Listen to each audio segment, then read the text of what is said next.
നമസ്കാരം, ഭാരത് ലൈവിലേക്ക് സ്വാഗതം. കഴിഞ്ഞ ദിവസം നമ്മുടെ സുപ്രീം കോടതിയിൽ നിന്ന് ഒരു പ്രധാനപ്പെട്ട വിധി പുറത്തു വന്നു. എന്തുകൊണ്ടോ കേരളത്തിലെ മാധ്യമങ്ങൾ അത് വലിയ രീതിയിൽ ചർച്ച ചെയ്തില്ല. മറ്റൊന്നുമല്ല, നമ്മുടെ പ്രതിപക്ഷ നേതാവ് രാഹുൽ ഗാന്ധി വോട്ട് ചോരി എന്ന ആരോപണം ഉന്നയിച്ച് വലിയ കോലാഹലങ്ങളാണ് ഉണ്ടാക്കിയത്. കർണാടകയിൽ വോട്ട് ചോരി നടന്നു, മഹാരാഷ്ട്രയിൽ വോട്ട് ചോരി നടന്നു, ഇപ്പോഴിതാ ബീഹാറിൽ വോട്ട് ചോരി നടക്കാൻ പോകുന്നു എന്നൊക്കെ പറഞ്ഞാണ് രാഹുൽ ബഹളമുണ്ടാക്കിയത്. ഈ രാഹുലിൻ്റെ ഈ വെളിപ്പെടുത്തലിൻ്റെ അടിസ്ഥാനത്തിൽ അദ്ദേഹം വലിയൊരു പവർ പോയിന്റ് പ്രസൻറ്റേഷനൊക്കെ നടത്തിയാണ് മാധ്യമങ്ങൾക്ക് മുന്നിൽ ഇക്കാര്യം വിശദീകരിച്ചത്. അതിൻ്റെ സാങ്കത്യത്തെക്കുറിച്ചൊന്നും ഞാൻ ഇപ്പോൾ ഒന്നും പറയുന്നില്ല. എന്തായാലും വലിയൊരു ആറ്റോമിക് ബോംബ് എന്ന് പറഞ്ഞു കൊണ്ടുവന്ന ആ വെളിപ്പെടുത്തൽ വെറും നനഞ്ഞ പടക്കം പോലും ആയില്ല എന്നുള്ളത് നമ്മളെല്ലാവരും കണ്ടതാണ്. പക്ഷേ രാഹുലിൻ്റെ ഈ വെളിപ്പെടുത്തലിനെ അടിസ്ഥാനമാക്കി ഒരു അഭിഭാഷകൻ സുപ്രീം കോടതിയിൽ പൊതു താൽപ്പര്യ ഹർജിയുമായിട്ട് പോയിരുന്നു. അഡ്വക്കേറ്റ് രോഹിത് പാണ്ഡെ എന്നയാളാണ് ഈ പൊതു താൽപ്പര്യ ഹർജി നൽകിയത്. ആ ഹർജി പരിഗണിച്ച സുപ്രീം കോടതി ഡിവിഷൻ ബെഞ്ച്, അതായത് നമ്മുടെ ജസ്റ്റിസുമാരായ സൂര്യകാന്ത് അതുപോലെ ജോയ് മാല ബാഗ്ചി രണ്ടുപേരും ആ ഹർജി തള്ളി. ആ ഹർജി തള്ളിക്കൊണ്ട് അവർ പറഞ്ഞ കാര്യങ്ങൾ വളരെ പ്രസക്തമാണ്. ആ പ്രസക്തിയാണ് നമ്മുടെ മലയാള മാധ്യമങ്ങൾ, മലയാള മാപ്രകൾ സമർത്ഥമായി മറച്ചു പിടിക്കുന്നത്. അതായത് ഒരു പുകമറ സൃഷ്ടിക്കുക, ദുരൂഹമായ കാര്യങ്ങൾ പറയുക, ഈ ഇല്ലാത്ത തെളിവുകൾ ഉണ്ടെന്ന് സമർത്ഥിക്കാൻ പാടുപെടുക, അങ്ങനെ ചില ആക്ഷേപങ്ങളും ആരോപണങ്ങളുമൊക്കെ ഉന്നയിച്ച് കേന്ദ്ര സർക്കാരിനെയും ഭരണഘടനാ സ്ഥാപനങ്ങളെയും പ്രതിക്കൂട്ടിൽ നിർത്തുക. ഇതൊരു തന്ത്രമാണ്. ഇതിൻ്റെ ചുവട് പിടിച്ച് രാജ്യത്ത് വലിയ കലാപങ്ങൾ സൃഷ്ടിക്കുക. നമ്മളിത് മുമ്പും കണ്ടിട്ടുണ്ട്. സിറ്റിസൺഷിപ്പ് അമെൻമെൻറ്റ് ആക്ട്, നമ്മുടെ പൗരത്വ നിയമ ഭേദഗതി, നേരത്തെ തന്നെ നമ്മുടെ പൗരത്വം നൽകുന്നതിനെക്കുറിച്ച്, അതായത് വിദേശ രാജ്യങ്ങളിൽ നിന്നും നമ്മുടെ അയൽ രാജ്യങ്ങളിൽ നിന്നും ഇവിടേക്ക് വന്ന് നമ്മുടെ പൗരത്വം ആവശ്യപ്പെടുന്നവർക്ക് പൗരത്വം കൊടുക്കണോ വേണ്ടയോ എന്നുള്ളതിൽ ചില തീരുമാനങ്ങൾ നമ്മുടെ രാജ്യം സ്വാതന്ത്ര്യം നേടിയ സമയത്ത് തന്നെ നമ്മുടെ ഭരണഘടനാ നിർമ്മാതാക്കൾ വിഭാവനം ചെയ്തിരുന്നു. അതിൻ്റെ ചുവട് പിടിച്ച് നമ്മുടെ അയൽ രാജ്യങ്ങളിൽ നിന്ന് വരുന്നവർക്ക് പൗരത്വം നൽകുന്നതിനെക്കുറിച്ച് ഉള്ള നിയമമാണ് ഭേദഗതി ചെയ്തത്. അതിനിവിടെ എന്തൊക്കെ പുകിലാണ് ഉണ്ടാക്കിയത് പ്രതിപക്ഷവും ഈ മറ്റ് രാഷ്ട്രീയ പാർട്ടികളും ചേർന്ന്. ഇവിടെയുള്ള ഒരു പ്രത്യേക മതവിഭാഗത്തെ, അതായത് മുസ്ലിങ്ങളെ ഈ രാജ്യത്തു നിന്ന് ഓടിക്കാൻ പോകുന്നു, അവരുടെ പൗരത്വം എടുത്തു കളയും, അവരെ ഇന്ത്യൻ പൗരന്മാരല്ലാതാക്കും. ഇങ്ങനെ എന്തൊക്കെ കള്ളങ്ങൾ പറഞ്ഞു പിടിപ്പിക്കാമോ അതെല്ലാം ചെയ്തു. എന്നിട്ട് നമ്മുടെ രാജ്യത്തിൻ്റെ തലസ്ഥാനത്ത് തന്നെ കലാപമുണ്ടാക്കി. 59 പേരെന്തോ ആണ്, 53 59 പേരാണ് ആ കലാപത്തിൽ കൊല്ലപ്പെട്ടത്. ഒരു IB ഓഫീസർ അടക്കം കൊല്ലപ്പെട്ടു. അദ്ദേഹത്തിൻ്റെ കണ്ണുകൾ ചൂഴ്ന്നെടുത്തു, അദ്ദേഹത്തിൻ്റെ ലൈംഗിക അവയവങ്ങൾ മുറിച്ചെടുത്തു, ശരീരമാസകലം മാരകമായ പരിക്കുകൾ ഏൽപ്പിച്ചു മൃതദേഹം ഒരു ഓടയിൽ തള്ളിയിരിക്കുകയായിരുന്നു. സത്യസന്ധനും നിരപരാധിയുമായ ഒരു ഉദ്യോഗസ്ഥനെ അതിക്രൂരമായി പീഡിപ്പിച്ച് കൊലപ്പെടുത്തുകയായിരുന്നു കുറ്റവാളികൾ. എല്ലാം ഈ പൗരത്വ നിയമ ഭേദഗതിയുടെ മറവിലുണ്ടായ കലാപത്തിൻ്റെ ഭാഗമായിട്ട് നടന്നതാണ്. ഇവിടെയും അത് തന്നെയാണ്. അതൊക്കെ ഇപ്പോൾ അതിനെക്കുറിച്ച് ആർക്കും ഒന്നും പറയാനില്ല. കാരണം ഇന്ത്യക്കാരുടെ നിലവിലെ പൗരത്വം നഷ്ടമാകില്ല എന്ന് എല്ലാവർക്കും ഇപ്പോൾ ബോധ്യപ്പെട്ടു. പിന്നെ എന്തിനാണ് ഈ കലാപം നടത്തിയത്? നമ്മുടെ പ്രതിപക്ഷ നേതാവ്, അന്ന് അദ്ദേഹം പ്രതിപക്ഷ നേതാവായിരുന്നില്ല, സ്വയം പ്രഖ്യാപിത പ്രതിപക്ഷ നേതാവായിരുന്നു അന്ന് അദ്ദേഹം. കാരണം ജനങ്ങൾ അദ്ദേഹത്തിന് പ്രതിപക്ഷ നേതാവാകാനുള്ള അവസരം പോലും കൊടുത്തില്ല, അത്രയ്ക്ക് സീറ്റുകൾ അവർക്ക് ലഭിച്ചില്ല. അങ്ങനെ സ്വയം പ്രഖ്യാപിത പ്രതിപക്ഷ നേതാവായിരിക്കുന്ന നമ്മുടെ രാഹുൽ ഗാന്ധി അന്ന് എന്തൊക്കെയാണ് വിളിച്ചു കൂവിയത്? നമ്മുടെ രാജ്യത്ത് നിന്ന് വിദേശത്ത് പോയി വിദേശ രാജ്യങ്ങളിൽ ചെന്ന് ജനാധിപത്യം അട്ടിമറിച്ചു, ജനാധിപത്യം തകർന്നു, ഇന്ത്യയിൽ ജനാധിപത്യമില്ല, ഇന്ത്യയിൽ പൗരാവകാശമില്ല, ഇന്ത്യയിൽ സ്വാതന്ത്ര്യമില്ല, മാധ്യമ സ്വാതന്ത്ര്യമില്ല, ജനങ്ങൾക്ക് മിണ്ടാനാകുന്നില്ല, എന്നെ പാർലമെൻറ്റിൽ സംസാരിക്കാൻ അനുവദിക്കുന്നില്ല. ഇങ്ങനെ നിരന്തരം നുണകൾ മാത്രം പറഞ്ഞുകൊണ്ട് രാഹുൽ ഗാന്ധി കേന്ദ്ര സർക്കാരിനെതിരെ ദുഷ്പ്രചാരണം അഴിച്ചുവിട്ടിരുന്നു. അതൊക്കെ ഇന്ന് എവിടെ എത്തി? അതുപോലെയാണ്, സമാനമാണ് ഇപ്പോഴുണ്ടായിരിക്കുന്ന സംഭവങ്ങൾ. നമുക്കറിയാം, ഈ ബീഹാറിലെ തെരഞ്ഞെടുപ്പിന് മുന്നോടിയായിട്ട് തെരഞ്ഞെടുപ്പ് കമ്മീഷൻ SIR, ഈ പറയുന്ന തീവ്ര വോട്ടർ പട്ടിക പരിഷ്കരണം, ആ നടപടികളുമായിട്ട് മുന്നോട്ട് പോയി. അപ്പോൾ നിരവധി ആൾക്കാർ, ഈ മരണപ്പെട്ട ആൾക്കാർക്ക് അവരിപ്പോഴും വോട്ടർ പട്ടികയിലുണ്ട്, ഇരട്ട വോട്ടുകൾ വോട്ടർ പട്ടികയിലുണ്ട്. അതുപോലെ വ്യാജ രേഖകൾ ഉപയോഗിച്ച് വോട്ടവകാശം നേടി ഇന്ത്യയിലേക്ക് നുഴഞ്ഞു കയറിയിട്ട് ഇന്ത്യൻ പൗരന്മാരായി നടിച്ചുകൊണ്ട് വ്യാജ രേഖകൾ ഉപയോഗിച്ച് വോട്ടവകാശം നേടിയവരുണ്ട്.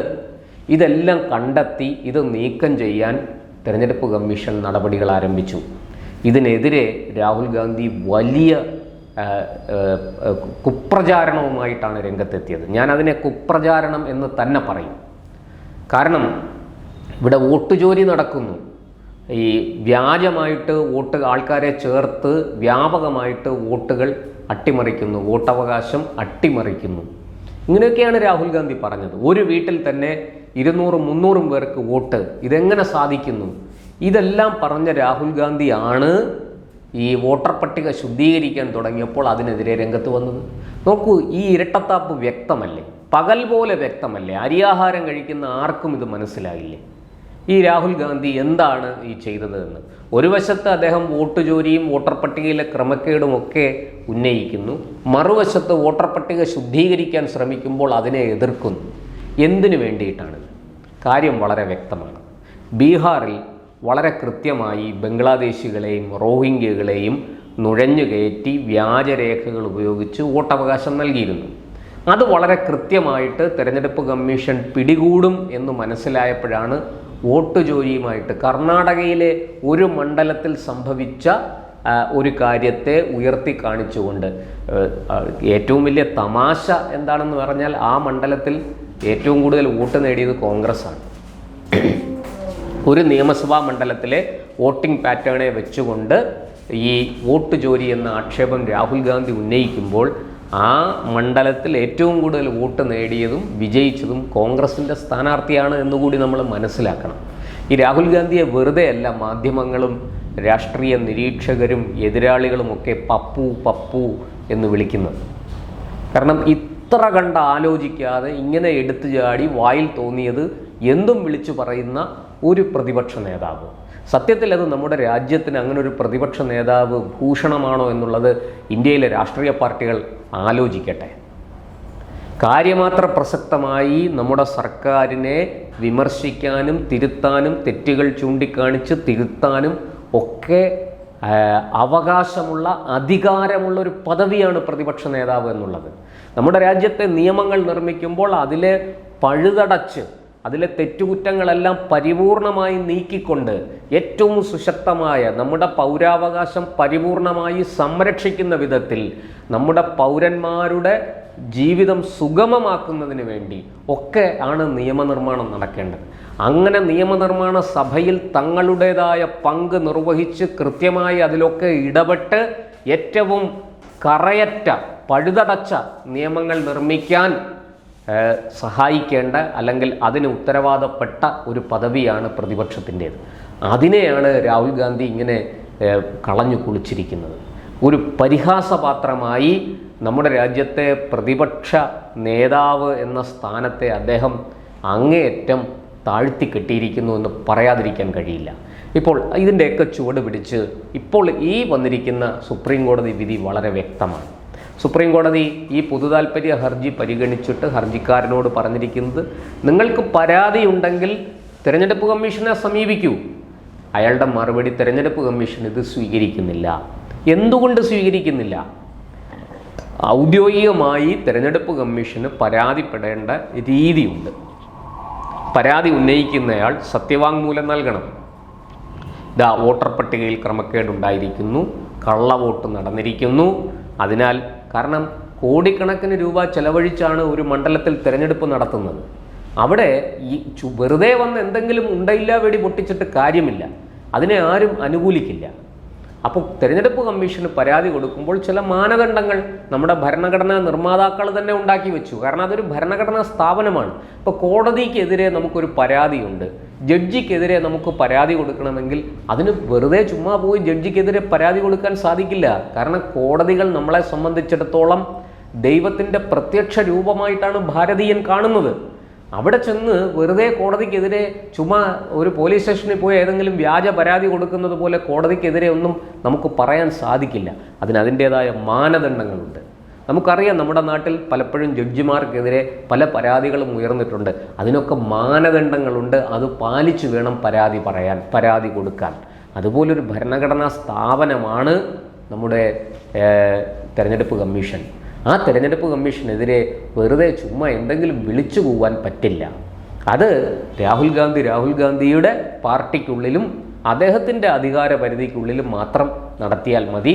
തെരഞ്ഞെടുപ്പ് കമ്മീഷനെതിരെ അങ്ങനെയൊന്നും നടത്താൻ സാധിക്കില്ല. നമ്മുടെ രാജ്യത്തെ നിയമം അതാണ്. നിയമം അനുസരിക്കാൻ നമ്മളെല്ലാവരും ബാധ്യസ്ഥരാണ്. ഇവിടെ അതിന് തുരങ്കം വയ്ക്കാൻ നടത്തിയ ശ്രമമാണ് കോടതി പൊളിച്ച് കയ്യിൽ കൊടുത്തിരിക്കുന്നത്. ഈ പരാതിക്കാരനോട്, ഹർജിക്കാരനോട് തെരഞ്ഞെടുപ്പ് കമ്മീഷനെ സമീപിക്കാനും സത്യവാങ്മൂലം കൊടുക്കാനും ഒക്കെയാണ് നിർദ്ദേശിച്ചിരിക്കുന്നത്. തെരഞ്ഞെടുപ്പ് കമ്മീഷൻ നിരവധി തവണ രാഹുൽ ഗാന്ധിയോട് സത്യവാങ്മൂലം സമർപ്പിക്കാൻ ആവശ്യപ്പെട്ടു. അദ്ദേഹം ഇതെൻ്റെ ജോലിയല്ല, ജനാധിപത്യം സംരക്ഷിക്കേണ്ടത് എൻ്റെ ഉത്തരവാദിത്വമല്ല പറയുന്നതാരാ? നമ്മുടെ രാജ്യത്തെ പ്രതിപക്ഷ നേതാവാണ്. ആ പ്രതിപക്ഷ നേതാവ് ഇപ്പോൾ ഇത്തരത്തിൽ ഉണ്ടയില്ല വെടിപൊട്ടിച്ച് സ്വയം അപഹാസ്യനായി മാറിയിരിക്കുകയാണ്. അദ്ദേഹത്തിന് വേണ്ടി ഹർജിയുമായിട്ട് സുപ്രീം കോടതിയിൽ പോയ അഭിഭാഷകനും നാണം കെട്ടിരിക്കുന്നു എന്നാണ് ഈ സംഭവം തെളിയിക്കുന്നത്.